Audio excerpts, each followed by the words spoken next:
bonjour à tous, bienvenue à vous dans l'émission Ensemble c'est mieux sur France 3 Bretagne, votre émission qui fait la part belle à la solidarité et au vivre ensemble. Je vous propose de commencer par le menu du jour. Ce matin, nous parlerons d'abord de l'adoption avec un notaire breton habitué de l'émission Maître Geoffroy Aymonnet répondra à toutes les questions que vous vous posez sur ce sujet. Nous aurons également la chance d'avoir à nos côtés une femme exceptionnelle qui lutte contre l'excision dans son pays d'origine, la Côte d'Ivoire. Elle s'appelle Martha Diomandé, elle est danseuse et chorégraphe. Et une réalisatrice bretonne, Camille Sarret, a fait de son combat un film, La forêt sacrée. Il sera projeté au Lavoir à Rennes vendredi soir dans le cadre de la Journée internationale des femmes. Autre initiative solidaire et humaine remarquable, celle du centre culturel rennais Le Triangle, qui met à disposition des sourds et malentendants un sac à dos innovant qui retranscrit les vibrations et permet de vivre pleinement les spectacles de danse. Son directeur, Charles-Édouard Fichet, nous en dira plus. Savez-vous que l'on peut faire des farines à base de pain rassis ? Eh bien si, Tadam, c'est une gamme de préparation pour pâtisserie sucrée et salée qui offre une seconde vie aux baguettes, une démarche originale et éco-responsable portée par deux Bretonnes. L'une des fondatrices de Collectou, Noémie Gourtet, sera sur notre plateau ce matin. Sans oublier, vous le savez, la rubrique philo de Karl Brozek qui s'intéressera justement à la place des femmes dans cette discipline. Et il y a beaucoup à dire, vous verrez ça tout à l'heure. Voilà pour le sommaire du jour. Bienvenue à vous tous en cette matinée. Bonjour Catherine, bonjour à tous. Bonjour. Bonjour. Vous êtes en train de faire votre petite liste de courses alors visiblement ? Oui, justement, parce que je profite de moindre instant d'ailleurs qui m'est donné pour le faire. Mais surtout, j'étais pensive et puis on sait, on va parler d'adoption. C'est un parcours du combattant, je pense que vous allez nous le confirmer pour les gens qui ne peuvent pas avoir d'enfants. Mais il faut savoir que l'inverse est également vrai puisque j'ai pour ma part demandé à être adoptée par de nombreuses personnes. Et je n'ai pas rencontré l'enthousiasme que j'espérais. Des personnes notamment qui avaient un jardin ou des personnes qui avaient déjà des animaux de compagnie avec lesquels j'aurais pu jouer, des personnes qui savaient cuisiner. Voilà. Donc c'est également difficile et ces personnes-là me disaient d'ailleurs qu'elles n'étaient pas en mesure de pouvoir m'adopter. Vous allez pouvoir me dire, Maître Aymonnet, si c'était des fake news ou pas. Auquel cas, je retournerai les voir On pour... vérifiera les critères. Très bien, merci. Merci. Nous, on était prêts à vous adopter. Ah oui, je vous donne les papiers. On voit ça, Maître Aymonnet ? Juste après. Super. On voit ça tout à l'heure. Juste après, justement, une petite introduction en images sur l'adoption. L'adoption, qu'est-ce que c'est exactement ? Du latin adoptare, à choisir, le mot adoption signifie pénalement donner à quelqu'un le rang et les droits de fils ou de fille.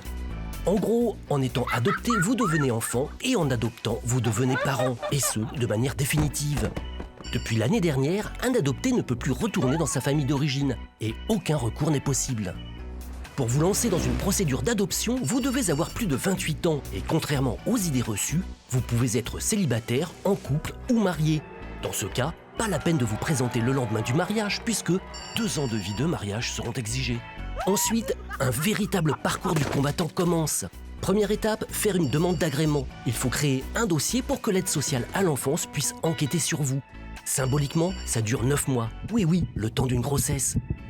Une fois le papier signé, l'agrément est valable 5 ans. Deuxième étape, refaire une lettre au président du conseil départemental en fournissant des papiers et encore des papiers. Acte de naissance, casier judiciaire, certificat médical, bulletin de salaire ou feuille d'imposition. Puis ensuite, patience, ça peut durer des années.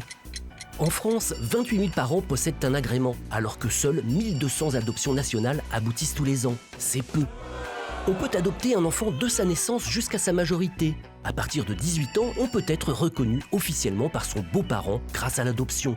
Vous suivez ? Rassurez-vous, on ne vous parle pas de belle-maman. Évidemment, il y a des refus, 10% environ des candidatures chaque année.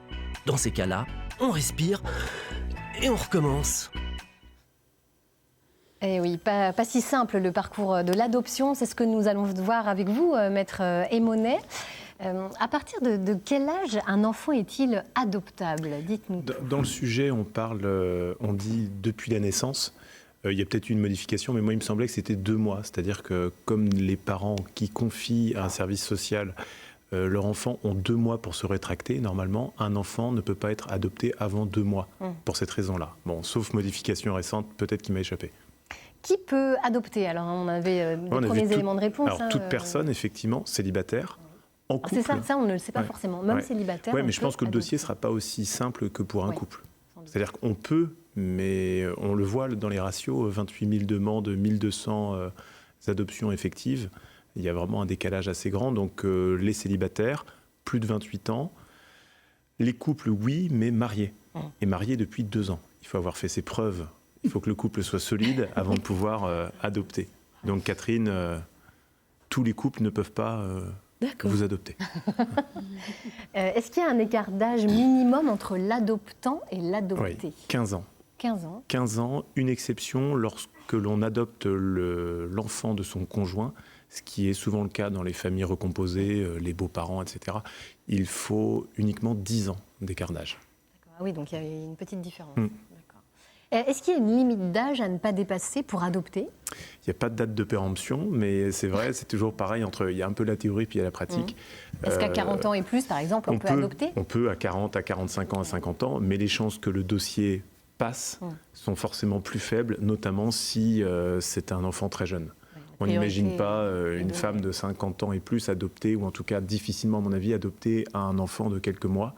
Peut-être parce que socialement, la commission qui aura à en juger aurait à redire.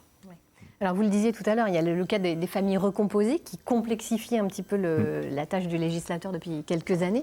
Les particularités, donc, dans le cas de l'adoption de l'enfant par son beau-parent, hein, vous l'avez dit, c'est avoir moins de 10 ans de différence d'âge avec ça, 10 ans, et puis souvent on distingue, c'est assez important de le rappeler, 2 types d'adoption.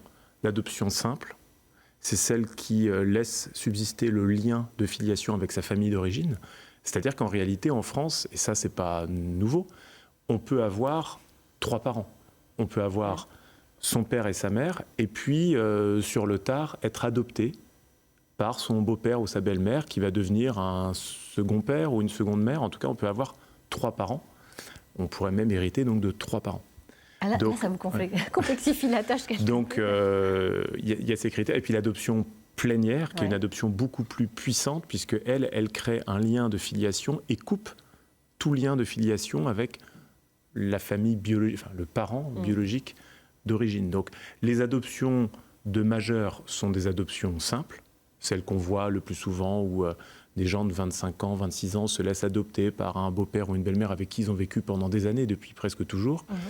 Et puis cette adoption plénière peut également être... L'adoption plénière, peut être pour des mineurs de moins de 15 ans, mais uniquement dans un cas où ils n'ont pas de filiation établie. On peut avoir un parent qui est déchu de l'autorité parentale, etc., etc. Donc c'est vraiment 2 types d'adoption, la plus courante étant l'adoption simple, et notamment d'enfants qui sont devenus majeurs. À savoir également qu'un enfant qui est mineur peut donner son accord un peu symbolique dès lors qu'il a 13 ans. D'accord. Bon, comme ça, c'est beaucoup plus clair, n'est-ce pas, Catherine? Oui. Vous savez tout maintenant. Merci. Il y a beaucoup de... Il y a beaucoup de subtilités. Hein. Ouais, il y a beaucoup de c'est à particulier. tiroir quand même. Hein. C'est un petit peu compliqué, mais bon. C'est pas évident. Alors, nous avons, vous savez, chaque jour des questions que nous posent les téléspectateurs. Eh bien, ce matin, on va écouter celle de Léa Lynn. Bonsoir, voilà, je m'appelle Léa, j'ai 36 ans, j'habite Lanester dans le Morbihan et j'avais une question concernant l'adoption. Je voulais savoir si les démarches pour un couple homosexuel marié étaient beaucoup plus compliquées que pour un couple hétéro. Alors voilà, une question qui vous est posée, Maître Monet. Est-ce que c'est plus compliqué? Éclairez-nous un peu à ce sujet. Je pense que oui. En pratique, même si... Selon les textes, il ne devrait pas y avoir de différence, puisque depuis 2013, les personnes homosexuelles peuvent se marier. Donc, puisque un des critères, c'est d'être marié depuis 2 ans, c'est exactement pareil. Les règles d'adoption sont donc les mêmes. La difficulté, on l'a vu tout à l'heure dans le sujet, il faut un agrément. Bon, l'agrément, beaucoup de gens l'ont. Mais ensuite, lorsqu'on veut accueillir un enfant qui est pupille de l'État, qui est prêt à l'adoption, donc adoption... j'allais dire classique d'enfants en France. Les adoptions d'enfants à l'étranger sont beaucoup plus rares finalement et de plus en plus difficiles. Lorsqu'on veut adopter en France, il faudra passer devant une commission, devant un conseil de famille. Or, bien souvent, là, il y a une grande subjectivité. Le conseil de famille est souverain et bien souvent, les membres seront tentés, puisque les choses sont encore longues à faire venir, seront tentés de faire adopter l'enfant par une famille dite traditionnelle, c'est-à-dire hétérosexuelle. Donc aujourd'hui, être un couple marié homosexuel, ne garantit pas, je pense, en pratique, ça n'engage que moi, mais des témoignages que j'ai, je pense que ça ne garantit pas en pratique les mêmes chances qu'un couple hétérosexuel. Quel conseil donneriez-vous aux parents adoptants? Un conseil essentiel, c'est quoi? Être patient parce que patient, ça c'est évident. Beaucoup de gens, on le voit, tous les cas qu'on a autour de nous de gens qui ont été adoptés, on sait bien que on parle de parcours du combattant, mais c'est une réalité. C'est très très long. D'un côté, c'est des années, effectivement, mais d'un côté, ça permet de mûrir la réflexion.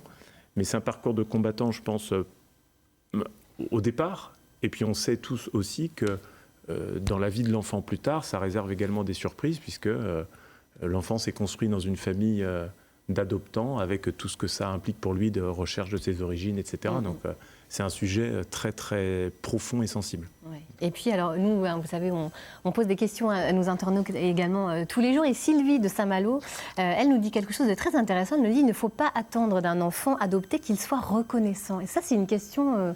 c'est pas évident, et effectivement, il peut y avoir peut-être cette tentation du côté des parents d'attendre une sorte de reconnaissance de la part de l'enfant. Donc voilà, on voit bien là toute la complexité de cette question de l'adoption. Non, ma chère Catherine, ça vous fait réagir? Non, mais quand il y a des vies qui sont là, disponibles, et qui n'ont pas forcément les mêmes chances et les mêmes privilèges que d'autres, ce parcours-là, moi, je le trouve passionnant et émouvant, et c'est avec beaucoup de courage que les gens adoptent, donc c'est très chouette. Et d'ailleurs, j'aimerais ajouter quand même qu'il ne faut pas attendre d'un enfant tout court qu'il soit reconnaissant. Bien raison. Charles-Édouard Fichet, vous êtes le directeur du Triangle. La thématique de l'adoption, qu'est-ce que ça vous évoque? Qu'est-ce que ça vous inspire? Déjà, je viens de découvrir que je ne pourrais pas vous adopter. Il est très déçu. Parce que j'ai plus de 50 ans, je suis désolé. Oui, ça, c'est évidemment, on va en parler tout à l'heure, la place pour tous, c'est toujours un peu compliqué. L'administration ne rend pas les choses forcément simples. Et pourtant, le désir d'enfant et la possibilité d'adopter, c'est très fort. Mais c'est vrai que ça peut être un malentendu si c'est pour attendre une reconnaissance, ça c'est sûr. Oui, c'est une question... complexe. Martha Diomandé, l'adoption, c'est une thématique sur laquelle vous avez des choses à nous dire, peut-être? Moi, je pense que l'adoption, c'est quelque chose qui est nécessaire pour certains enfants. Et aussi, la façon dont c'est compliqué pour adopter un enfant, je pense que c'est important aussi de savoir qui adopte, parce qu'il y a des parents qui adoptent des enfants et qui attendent, comme vous l'avez dit, des reconnaissances. Alors qu'un enfant, il n'a pas demandé, non seulement il laisse ses parents d'origine, il n'a pas demandé que ça se passe mal dans sa famille, donc il s'adapte à une nouvelle famille. Donc les personnes qui veulent adopter, il faut vraiment qu'ils réfléchissent. Il ne faut pas qu'ils réfléchissent sur le moment où ils ont un désir d'enfant, mais il faut qu'ils réfléchissent à long terme, parce que c'est toute une vie, et adopter un enfant, c'est pouvoir lui donner vraiment tout ce qu'un enfant attend. Pour moi, c'est important. Effectivement, voilà. C'est toute une vie qu'on engage, bien évidemment. Vous restez avec nous, vous êtes dans l'émission Ensemble, c'est mieux sur France 3 Bretagne. On va parler maintenant de la semaine des battantes qui se tient chez nous sur France 3 et également sur France Bleu. Nous mettons en avant ces femmes qui s'engagent et qui font bouger les droits des femmes et qui construisent la société de demain. Et parmi elles, vous, Martha Diomandé, vous êtes danseuse et chorégraphe, vous êtes une battante, pas de doute là-dessus. Toute votre histoire l'illustre. Vous êtes née en Côte d'Ivoire, vous êtes fille et petite-fille d'exciseuse et vous n'y avez malheureusement pas échappé. L'excision, ça touche aujourd'hui combien de femmes dans le monde? Vous savez, c'est des millions, je crois, 125 millions de femmes. C'est des millions de femmes, parce que déjà il y a 50 pays qui le pratiquent, donc... Impressionnant, effectivement. Alors vous avez vous-même été excisée à l'âge de 8 ans dans ce qu'on appelle la forêt sacrée. Ce qui est terrible, c'est que vous étiez vous-même destinée à devenir exciseuse si vous n'aviez pas pris votre destin en main. Oui, je pense que si je n'étais pas danseuse et que je n'avais pas connu l'Europe à l'âge de 15 ans, je serais exciseuse. Voilà. Et c'est ça aussi qui facilite aussi ma démarche auprès de mon peuple. Je pense que c'est parce que j'ai été excisée et que ça porte aussi quelque chose. J'arrive à faire avancer les choses parce que j'ai été excisée. Donc, je suis dans un combat où je me dis, bon, l'excision, j'ai eu mal, mais aujourd'hui, ça va me servir de changer les choses. Ça, voilà. Donc... Donc vous œuvrez, et c'est votre combat, c'est devenu un peu votre raison d'être. Vous vivez à Rennes. Et l'une des réalisatrices bretonnes que nous suivons, Camille Sarré, vous a suivi jusqu'en Côte d'Ivoire pour voir un petit peu comment justement vous combattiez au quotidien et en douceur dans le village de votre enfance. On regarde tout de suite un extrait de ce film de Camille Sarré, La forêt sacrée, qui est une coproduction Vivement Lundi et TVRN 35.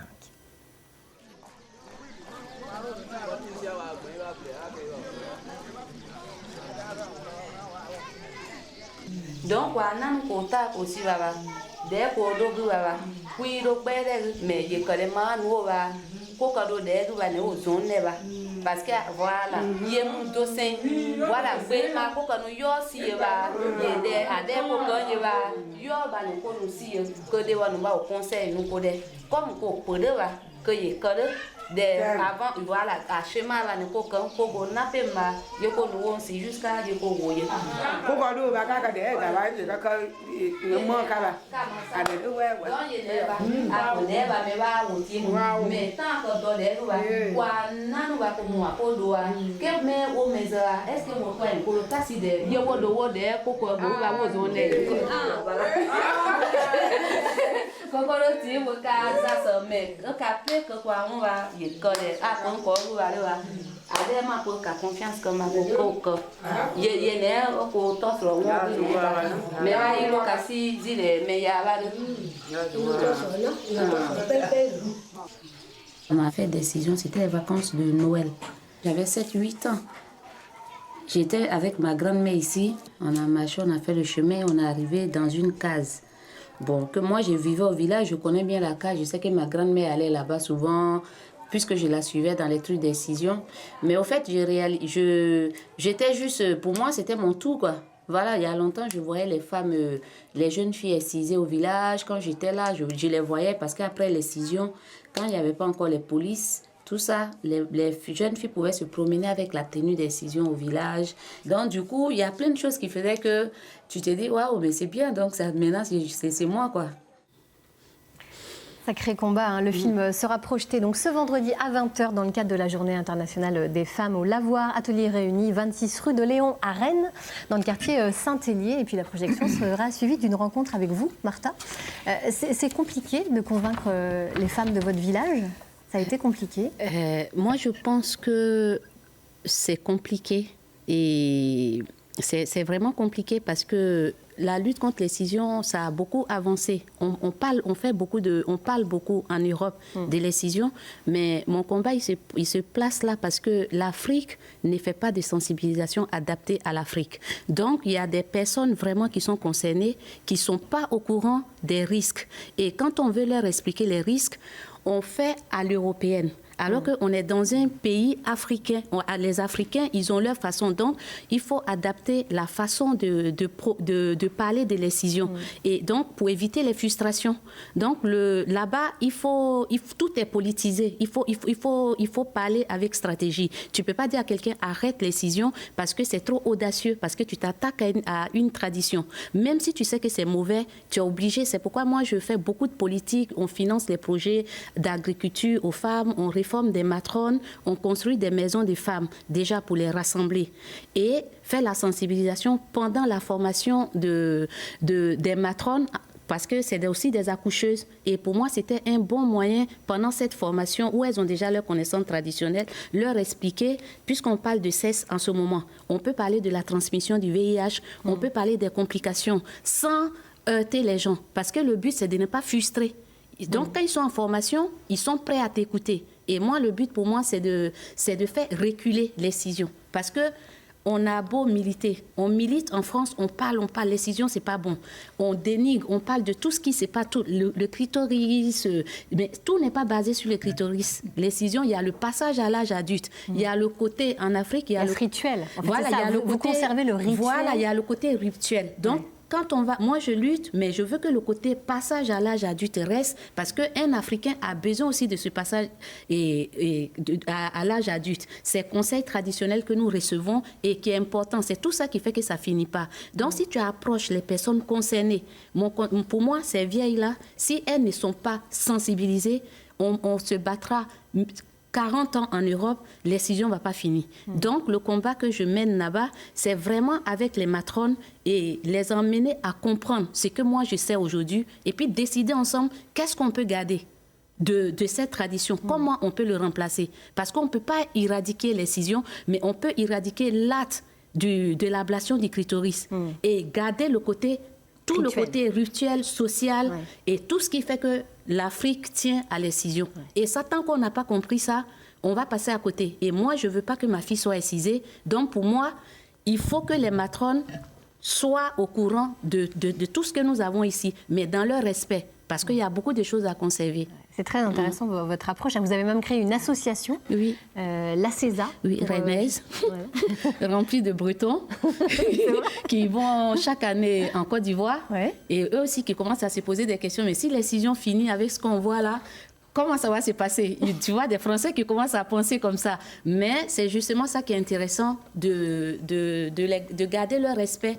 Et je pense qu'on va y arriver. Dans 5 ans, on va y arriver et le passage à l'âge adulte se fera autrement. Voilà. C'est intéressant. Alors, il y a les danses également. Parce qu'il y a, parmi ce rituel, je veux dire, de changement d'âge, justement, il y a ces danses, il y a les rituels, la danse. Oui, là, ça va faire une passerelle avec passerelle. Je viens de créer un festival, justement. C'est là une des premières qui se passe dans la région maintenant, où on valorise tout ce qui était rituel, danse de l'excision. Et eux-mêmes, ils jouent leur propre rôle. Et je pense que c'est ce côté-là aussi qu'il faut vraiment garder. Et c'est les premières danses que moi j'ai fait avant d'être danseuse contemporaine et tout. Même quand je n'arrivais pas à faire mes conférences, parce qu'au départ, je voulais me battre, mais je n'avais pas le serment qu'on fait en Afrique pendant l'excision. C'est tellement dur que je n'arrivais pas à parler de toutes les façons. Parce que pour moi, j'allais contre quelque chose. Mon cœur voulait se battre contre l'excision, mais mon engagement en tant que femme excisée ne pouvait pas. Et ça, l'Occident ne peut pas comprendre ça. Donc, je ne pouvais pas parler comme je parle avec vous. Je ne pouvais même pas expliquer. Et c'est la danse qui m'a permis, c'est la danse qui a déclenché. J'ai créé un spectacle qui s'appelait Air 10 d'elle et je faisais des conférences dansées. Donc, mon corps expliquait la douleur, tout ce que je ne pouvais pas expliquer à ma bouche. Et après, je pouvais parler de ce que j'avais envie de parler. Donc, la danse, elle a joué beaucoup aussi dans mon combat. Vous êtes une battante, pas de doute. Merci beaucoup, Martha. Charles-Édouard Fichet, ce que vient de dire Martha sur la danse, j'imagine que ça a fait écho en vous. Vous êtes le directeur du Triangle à Rennes, qui est une salle vraiment axée sur la danse, on va être très clair. Oui, bien sûr, c'est d'ailleurs... notre nom, c'est la Cité de la danse, donc on a vraiment l'ambition de développer beaucoup de projets. Cette question de l'excision, je l'ai rencontrée aussi, puisqu'on fait beaucoup de voyages vers d'autres pays d'Afrique, qui sont le Cameroun, le Sénégal. Et ce qui est vraiment fascinant, c'est la force de la culture, la force de la tradition, au-delà de la souffrance. C'est ça. Le fait que des femmes puissent vouloir exciser d'autres femmes, je trouve ça fascinant et extrêmement surprenant. À mon avis, il faudra une génération quand même au moins pour passer à désacculturer, en fait. Acculturer, c'est un problème très, très profondément ancré. Une génération et des femmes comme Martha. Et des femmes comme Martha, il y en a. Qui mènent le combat et qui ne s'arrêtent pas. On va parler avec vous d'une initiative solidaire, mais d'ailleurs ça fait partie de tout un projet d'ensemble d'accessibilité au spectacle que vous menez tout au long de l'année au Triangle. C'est alors comment on peut dire, une innovation à destination des personnes malentendantes, plus particulièrement. Expliquez-nous un petit peu ce que c'est que ce SUBPAC. Alors, le SUBPAC, c'est un outil. Mais d'abord, savoir que ça s'inscrit dans le projet du Triangle, qui s'appelle Partage du sensible, entre autres. Et donc, partager le sensible, c'est quêter à tout endroit la possibilité de le partager avec tous. Et si quelqu'un se trouve évidemment dans la difficulté d'être sourd et malentendant, eh bien, on cherche, et c'est le cas, on cherche tous les moyens possibles pour pouvoir partager la danse et aussi la musique. La danse, c'est un art visuel, donc c'est déjà quelque chose, mais voir le corps se déplacer et pouvoir en plus profiter de la musique, c'était important. Donc on a repéré cet objet qui s'appelle le SubPack, Alors, effectivement. montrez-nous. C'est une sorte de sac à dos. Voilà, on a que dit. l'une de mes collègues a rencontré à Nantes. Je ne sais pas dans quel sens je dois le présenter. Je pense qu'elle va le mettre. Voilà. Catherine Alors, va le c'est mettre, super. va le montrer en tout cas. Eh bien, c'était au cours de Hip Hop Session, donc des gens qui étaient déjà sensibles à la question, et une petite entreprise qui s'appelle Timpy, qui a développé ce projet. Et donc, c'est un sac à dos, ou ventral, comme on veut, et qui développe des vibrations en fonction du son branché avec un téléphone ou par hip-hop. Par mobile. Par Bluetooth, Bluetooth hip-hop. Ouais. Donc, soit l'objet est relié avec la régie du spectacle, et donc tous les gens qui portent le sac à dos vont vivre le son par toutes ces vibrations qui vont venir dans le corps et C'est assez permettre incroyable. de Moi, je l'ai partager. essayé tout à l'heure. Oh, c'est impressionnant. On est immergé complètement dans l'ambiance d'un spectacle. Geoffroy l'a essayé aussi. D'un concert. Enfin, voilà, c'est très étonnant. Voilà, donc innovant, oui, on l'est ici à Rennes, puisqu'il n'y a pas, c'est la première expérience qui se mène. Ça a déjà existé, ça existe déjà à Nantes, ça existe à Lille, à l'Aéronef, mais il y a très peu de salles qui, pour l'instant, en sont équipées. Donc nous, on va tester, on va le proposer, notamment ce week-end, avec le Ballwalk qui va se passer aux Libertés, et puis comment dire... j'ai un trou de mémoire, Et vous allez excusez-moi. également l'utiliser le 9 mars pour la Block Voilà, Party le hip-hop, Battle. la Block C'est ça, Party hein, qui a lieu voilà. samedi après-midi. Voilà. Voilà.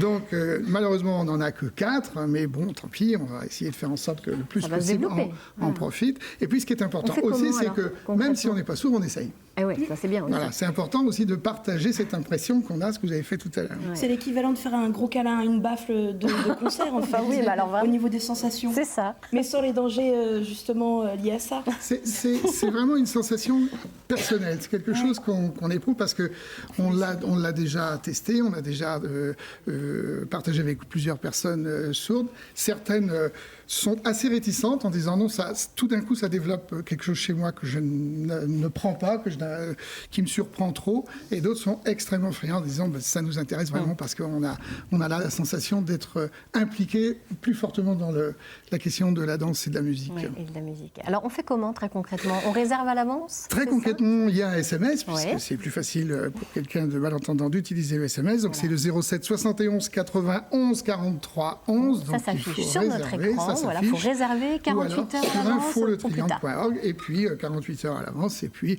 après, évidemment, il y a des accommodements sur place. On essaiera de faire en sorte que le maximum de demandeurs soient satisfaits. Il y a quelque chose qui se passe. Il y a aussi ça crée du lien, en fait, de pouvoir partager un objet comme celui-là. Exactement. Vous avez envie de tester l'un et l'autre? Moi, j'ai testé tout à l'heure. Bah oui, oui. C'est vrai que c'est intéressant. Et les applications vont, comme vous le disiez tout à l'heure, à mon avis, bien au-delà Absolument. peut-être des personnes malentendantes. Alors, j'imagine que ça ne doit pas être donné non plus comme objet, mais ça doit, pour les gens qui sont vraiment en quête d'immersion, qui veulent décupler un peu le plaisir, même pour des séances de ciné ou autre, ça doit vraiment être...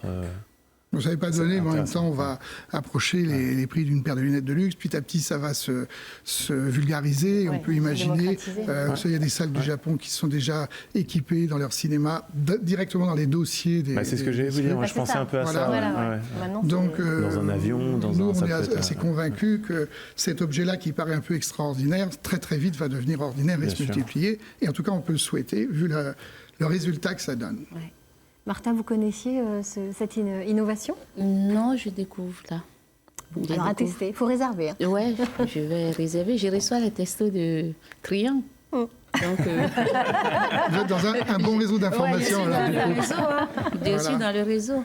Il y a un site internet qui présente également toute l'activité, qui présente cet objet, comment ça fonctionne, et on espère bien le partager avec d'autres structures et essayer de le rendre Bah oui, ordinaire. parce que vous ouvrez le bal un peu en Bretagne. On hein, ouvre n'est-ce le pas bal en Bretagne, donc dimanche après-midi, 16h.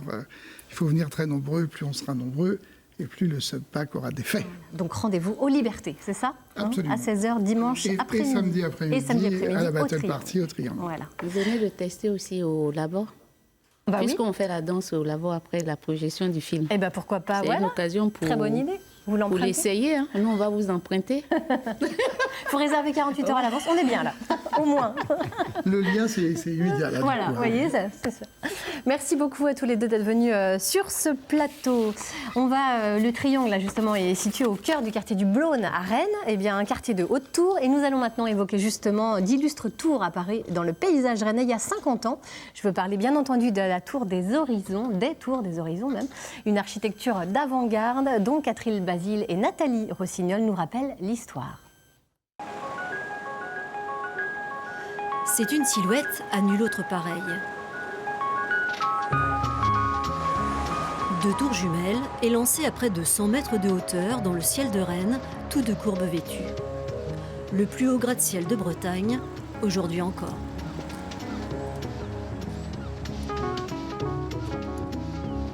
Au 22e étage des Horizons, Louis Martel, l'un de ses fervents habitants, a toujours été fasciné par l'édifice.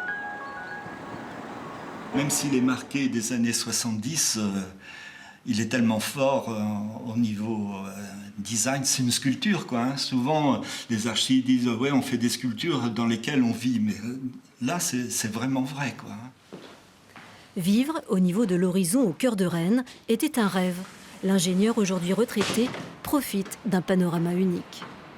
Quand je venais à Rennes, donc je voyais ce bâtiment, là, j'avais ça dans un coin de ma tête. Et quand j'ai eu l'opportunité, bien naturellement, il n'y a pas d'hésitation, là, on casse sa tirelire, là, comme quand on craque devant une œuvre d'art, quoi. Une œuvre d'art, véritable étendard de la transformation économique de Rennes à la fin des années 60. Imaginées par l'architecte Georges Mayol, les tours tranchent dans le paysage par leurs courbes résolument géométriques. 480 logements sur 30 étages, uniquement des 2 pièces de 42 ou 54 mètres carrés. C'est l'un des tout premiers gratte-ciel à usage d'habitation en France. À l'époque de la construction, le chantier impressionne par son envergure et sa vitesse, un étage tous les 6 jours. C'est la première fois qu'il y a des grues aussi élevées et qu'il y a une préfabrication lourde avec une véritable industrialisation du processus de construction. Donc ça passe par un panneau de façade préfabriqué. Ce panneau est un élément moulé, c'est ce qu'on appelle du béton architectonique. Et ce moulage permet de travailler les courbes. Grâce au béton préfabriqué, Georges Mayol s'invente un immeuble aux lignes souples, à la verticale comme à l'horizontale. Avec des procédés traditionnels, on n'aurait pu réaliser que des bâtiments rectilignes et très rigides. Enfin. On ne serait pas arrivé à faire un bâtiment de ce genre en faisant la façade à la main, si vous voulez, comme on l'a fait d'habitude. Les Horizons, c'est aussi l'histoire de cette ellipse de ciment et de quartz, répétée à plusieurs centaines d'exemplaires sur les façades. Une forme très complexe à réaliser. Alors chargé de tous les calculs de béton, Yves Laouénon a dû trouver les solutions techniques au dessin de l'architecte. Une des 720 pièces que constituent les Horizons, ça a demandé des semaines avant d'arriver à la terminaison, à ce qu'il voulait absolument. Ça a changé dans sa forme, dans son contour. Je me rappelle quand il a vu la première fois, ça ne lui plaisait pas du tout. Moi, j'ai évolué, j'ai changé, j'ai essayé de le comprendre, parce que pour le suivre, il faut être solide. 50 ans plus tard, les tours jumelles culminent en douceur au-dessus du quartier de Bourg-l'Évêque. Elles ont conservé leur cachet indémodable, une notoriété qui leur vaut d'être aujourd'hui encore un immeuble prisé pour y vivre. Comme un phare dans la ville de Rennes, les Horizons rappellent aux visiteurs qu'ils se trouvent bien dans la capitale bretonne et nulle part ailleurs. Et oui, le phare rennais, les phares rennais, les tours jumelles rennaises. Un reportage qui vous a bien inspiré, Catherine. Mais oui, et même émue parce que j'ai quasiment grandi à l'ombre de ces 2 tours. Et du coup, là, à chaque fois qu'on rentrait de voyage, heureux qui comme Ulysse, toujours le jeu, c'était d'être le premier à repérer les jumelles. Ah ouais. Donc c'est aussi un synonyme de retour à la maison et de foyer. C'est pour qui est rennais ou a grandi à côté. Voilà. D'accord. Et puis après, il y a le côté pragmatique. Comme disait Maître Monet, bon par contre les charges sont super élevées. C'est moins poétique. Mais on a les deux côtés. Mais bon. Allez, vous parliez de la maison. Eh ben, on va faire comme à la maison. On va se tourner maintenant vers Noémie Gourtet, qui est la cofondatrice de Collectou. Alors vous allez nous expliquer, mais en gros, vous donnez une deuxième vie au pain rassis. Alors on va tout expliquer. Avec Emma Merel, vous avez fondé ce site internet et cette structure dont la mission principale est de lutter contre le gaspillage alimentaire. C'est bien ça ? Oui, tout à fait. Emma et moi, à la base, on est toutes les deux ingénieurs en agroalimentaire. On a fait nos études à Rennes, à Agrocampus. Et en fait, dans le cadre d'un projet étudiant, on a voulu développer un nouveau produit qui permette de lutter contre le gaspillage alimentaire. Et c'est de là qu'en fait est née l'idée de Collectou et de Tadam, qui sont en fait des préparations prêtes à l'emploi pour faire des pâtisseries, donc sous forme de poudre, et dont la particularité est qu'en fait on substitue la farine par une nouvelle poudre, qui est en fait une poudre de pain recyclée. Pour lutter contre le gaspillage. C'est assez incroyable. Alors, c'est pas n'importe quel pain, c'est pas tous les pains. Alors, expliquez-nous pourquoi vous choisissez tel type de pain. Oui, alors du coup, l'enjeu, ça a été de trouver un pain qui soit de qualité et de développer en fait toute la chaîne logistique pour aller récupérer ce pain-là. Sachant que l'objectif aussi, c'est de pouvoir avoir un impact significatif, donc c'est d'aller récupérer assez de pain pour pouvoir faire des préparations et les commercialiser.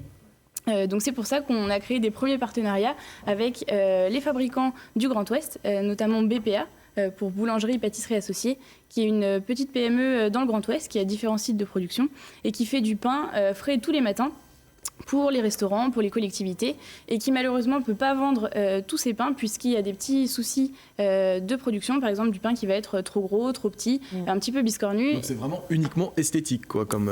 Exactement. Ouais, d'accord. Donc c'est de la baguette que vous récupérez, il faut que ce soit du pain blanc, c'est ça ? Alors en fait c'est du pain qui est sans sucre, sans matière grasse, pour garantir en fait une qualité constante et qu'on s'apparente un petit peu à de la farine finalement.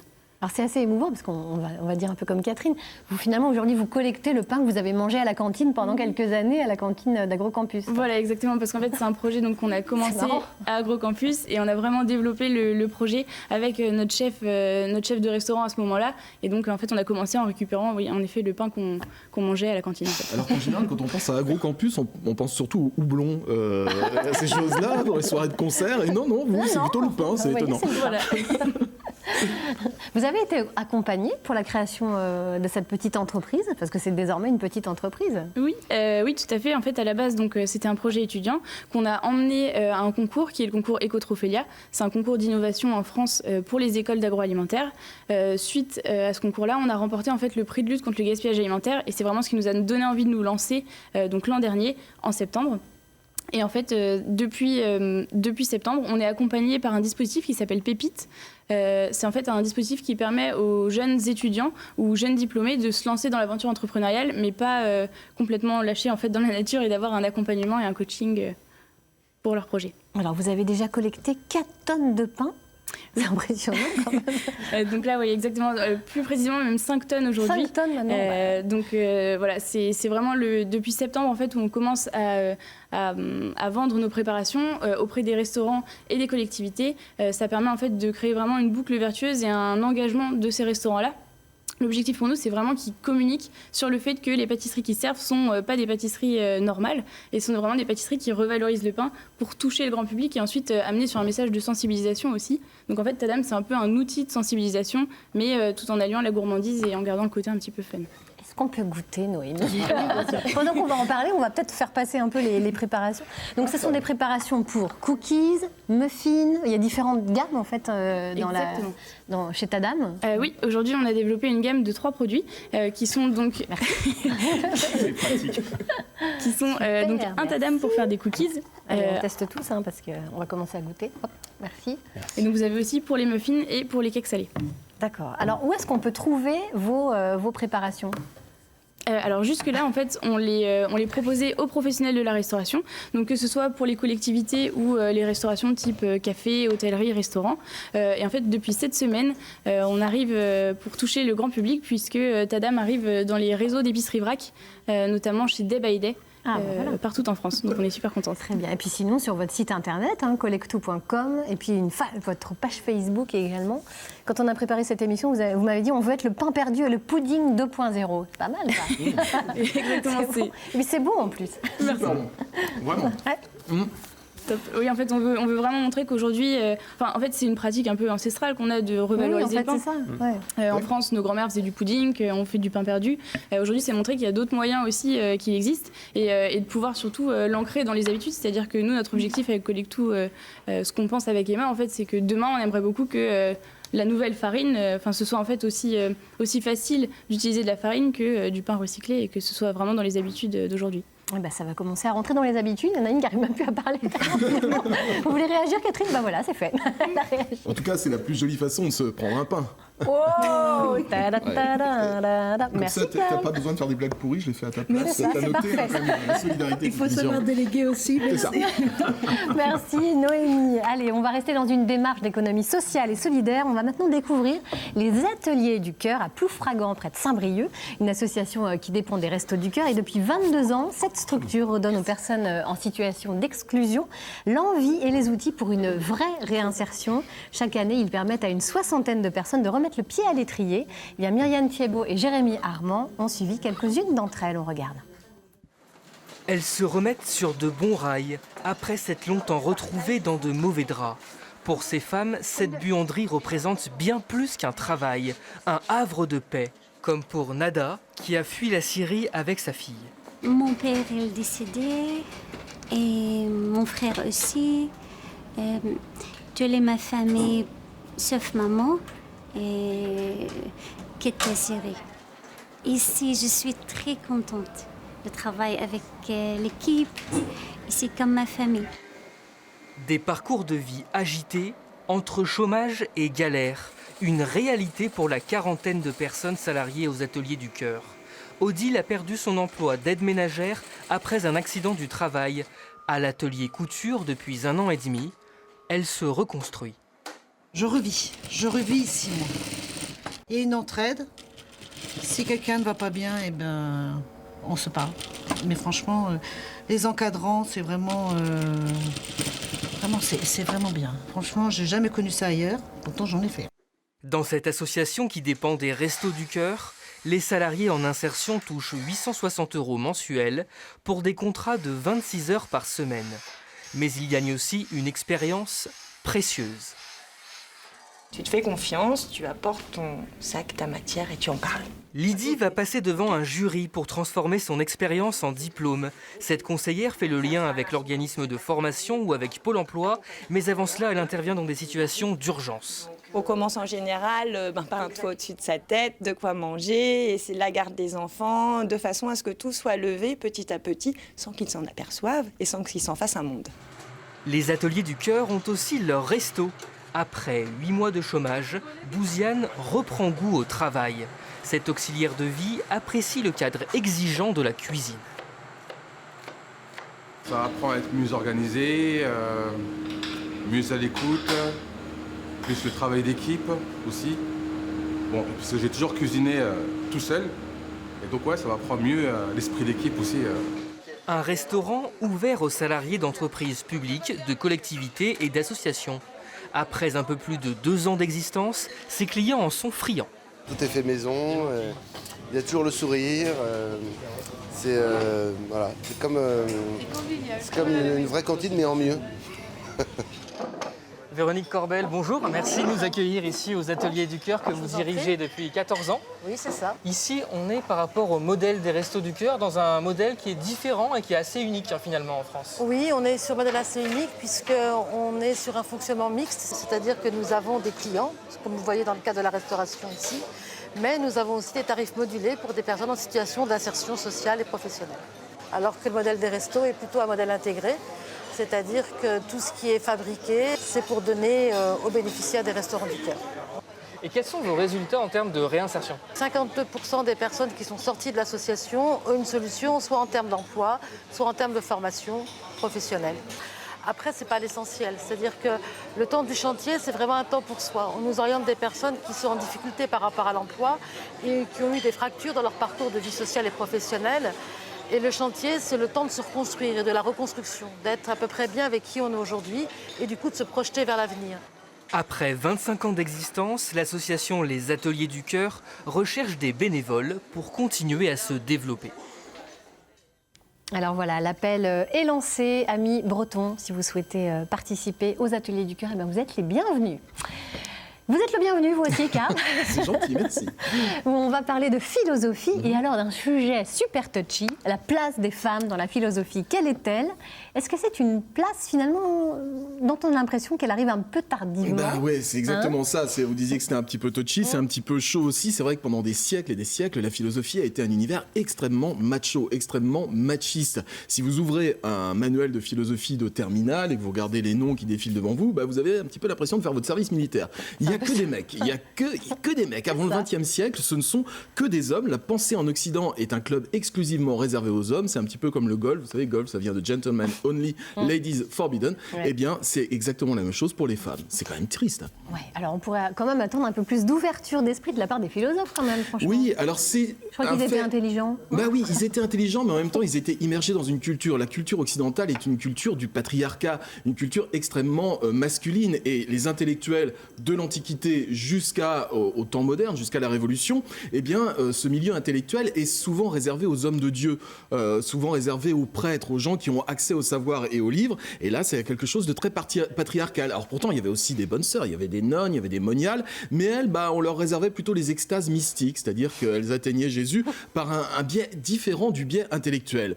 Et pourtant, si on regarde bien l'histoire de la philosophie, on se rend compte d'un truc assez extraordinaire, assez incroyable. L'histoire de la philosophie en Occident, ça démarre avec deux noms qu'on connaît tous, Socrate et Platon, ce tandem qui a fondé la philosophie. Platon était l'élève de Socrate. Socrate est considéré comme le père de la philosophie occidentale, celui qui a tout inventé, qui a inventé tous les concepts. Mais si vous regardez bien un des dialogues majeurs de Platon, dont le héros est Socrate, puisque Socrate est le héros de tous les livres de Platon, eh bien on se rend compte que Socrate se met à un moment du livre à raconter un souvenir d'enfance, sa propre initiation philosophique, parce que on a beau être, pardon, sa tour des horizons à lui. Oui, c'est sa tour des horizons, c'est son phare à lui exactement. Et l'enfance, la jeunesse de Socrate, sa prof de philo, c'est une femme, bizarrement. C'est-à-dire que Socrate a été initié à la philosophie par une certaine prêtresse qui s'appelait Diotime et qui n'a pas du tout laissé son nom dans l'histoire de la philosophie. Et pourtant, c'est un petit peu la grand-mère de la philosophie. Quelle était la grande idée de Diotime? Sa grande idée, c'était de concevoir la philosophie à travers l'amour philosophe, l'amour philosophique. Quand je suis attiré par des corps, par des personnes autour de moi, je suis sous l'influence d'une divinité qui est Eros. Eros, c'est le dieu des beaux corps, des attirances physiques, des hommes envers les femmes, des hommes envers les hommes, des femmes envers les femmes, etc.